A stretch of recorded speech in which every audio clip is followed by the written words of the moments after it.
వేసవి ఆరంభంలోనే భానుడి భగభగలు పెరిగిపోతున్నాయి. ఏప్రిల్ మొదటి వారంలోనే మే నెలలో నమోదయ్యే ఉష్ణోగ్రతలు నమోదవుతున్నాయి.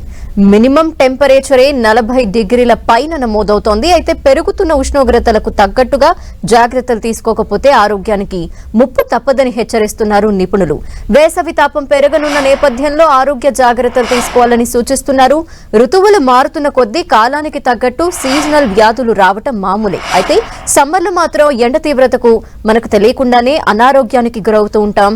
ఇంట్లో ఉన్నప్పటికీ వడదెబ్బకు గురవుతూ ఉంటాం చాలా మంది. అయితే అంతేకాదు అధిక ఉష్ణోగ్రతల వల్ల తలనొప్పి కూడా వేధిస్తూ ఉంటుంది. వడదెబ్బ, తలనొప్పి డీహైడ్రేషన్ కి కారణం శరీరానికి సరిపడా నీళ్లు అందకపోవటమే అంటున్నారు డాక్టర్లు. ఏప్రిల్ నెల ఆరంభంలోనే 45 వరకు నమోదవుతున్న ఉష్ణోగ్రతలు జూన్ వరకు కొనసాగే అవకాశం ఉంటుంది. అందుకే ఆరోగ్యాన్ని కాపాడుకోవాల్సిన బాధ్యత మరిచిపోవద్దని హెచ్చరిస్తున్నారు డాక్టర్లు.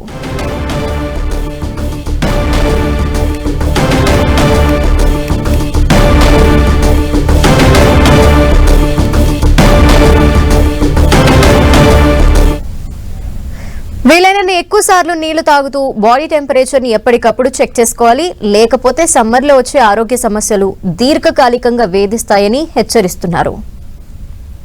తీసుకోవాల్సిన జాగ్రత్తలు ఏంటంటే హైడ్రేషన్ ఈజ్ మస్ట్ అండి. At least 8 to 10 glasses of water తీసుకునేటట్టు చూసుకోవాలి.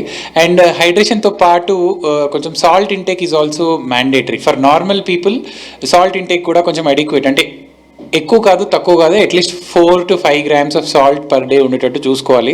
అండ్ ఒకవేళ బాగా ఎండలో తిరగాల్సి వస్తే మజ్జిగ మార్నింగ్ ఈవినింగ్ అలా మజ్జిగ తాగొచ్చు, కొంచెం బటర్ మిల్క్లో సాల్ట్ వేసుకొని, సో దట్ బాడీలో సోడియం లెవెల్స్ అనేవి మరీ తగ్గిపోకుండా ఉంటాయి. ప్రాబ్లం ఏమవుతుందంటే ఎండలో తిరిగినప్పుడు బాడీలో నుంచి సాల్ట్ చెమట రూపంలో మొత్తం సాల్ట్స్ అన్నీ ఎగ్జాస్ట్ అయిపోతాయి. వాటి తర్వాత బాడీ టెంపరేచర్ చాలా పెరిగి డీహైడ్రేషన్కి లోనయ్యే అవకాశం ఉంటుంది. మెయిన్గా తీసుకోవాల్సిన జాగ్రత్తలు ఏంటంటే వాతావరణంలో ఉష్ణోగ్రతలు పెరిగినప్పుడు బాడీ టెంపరేచర్ కూడా పెరుగుతుంది. దీంతో మనకు తెలియకుండానే శరీరంలోని స్టోరేజ్ వాటర్, చెమట ఇతర రూపంలో ఆవిరైపోతుంది. దీంతో బాడీలో వాటర్ లెవెల్స్ పడిపోయి డీహైడ్రేషన్ సమస్య వస్తుంది. దీనివల్ల జీర్ణ సమస్యలు, బీపీ పెరగటం, కిడ్నీలో స్టోన్స్, చర్మ సమస్యలు వస్తాయి. ఈ సమస్యలకు ముందే చెక్ పెట్టాలంటే ఎండాకాలంలో ఎప్పటికప్పుడు శరీరానికి సరిపడేంత మంచినీళ్లు తాగుతూ ఉండాలని వైద్యులు సూచిస్తున్నారు. చాలా మందికి సమ్మర్లో కిడ్నీ స్టోన్ సమస్య వస్తుంది. పనిలో పడి వేరే ధ్యాసలో ఉండి వాటర్ తక్కువగా తీసుకోవటం వల్ల ఈ సమస్య ఎక్కువగా వస్తుంది. ఉష్ణోగ్రతల్లో ఊహించని మార్పుల వల్ల కండరాలు పట్టేయటం, విరేచనాలు లాంటి సమస్యలు కూడా వస్తుంటాయి. ఎప్పటికప్పుడు సరైన మోతాదులో వాటర్ తాగటం, ఫ్లూయిడ్స్ ఎక్కువగా తీసుకోవాలి. ఎండ సమయంలో బయట తిరగద్దని డాక్టర్స్ చెప్తున్నారు. బయటకు వెళ్ళొస్తే ఇంట్లోకి వచ్చాక వెంటనే నీళ్లు తాగితే గుండెపోటు వచ్చే ప్రమాదం ఉందని డాక్టర్స్ హెచ్చరిస్తున్నారు. అంతేకాదు టెంపరేచర్ తట్టుకోలేక కూల్ వాటర్తో స్నానం చేయటం కూడా ఆరోగ్యానికి మంచిది కాదని సూచిస్తున్నారు. 11 నుంచి మధ్యాహ్నం 4 అనేది చాలా క్రూషియల్ టైం. ఈ సమయం అనేది సాధారణంగానే, అంటే నార్మల్గా ఉండే రోజుల్లో కూడా మనకి కొద్దిగా వేడి అనేది ఎక్కువగా ఉంటుంది, ఎండ ఎక్కువగా ఉంటుంది. కానీ ఎండాకాలంలో మరింత ఎక్కువగా ఉంటుంది అన్నమాట. ఆ సమయంలోని మనం కొద్దిగా బయట తిరగడం కానీ, ప్రయాణాలు కానీ చాలా వరకు తగ్గించుకోవడం మంచిది. ఒకవేళ అవసరమైతే ఓఆర్ఎస్ని క్యారీ చేయండి. అలాగే సాధారణంగా తీసుకునే నీటి శాతాన్ని కంటే కొద్దిగా అధికంగా నీటి శాతాన్ని తీసుకోవడం మంచిదని. ముఖ్యంగా 11.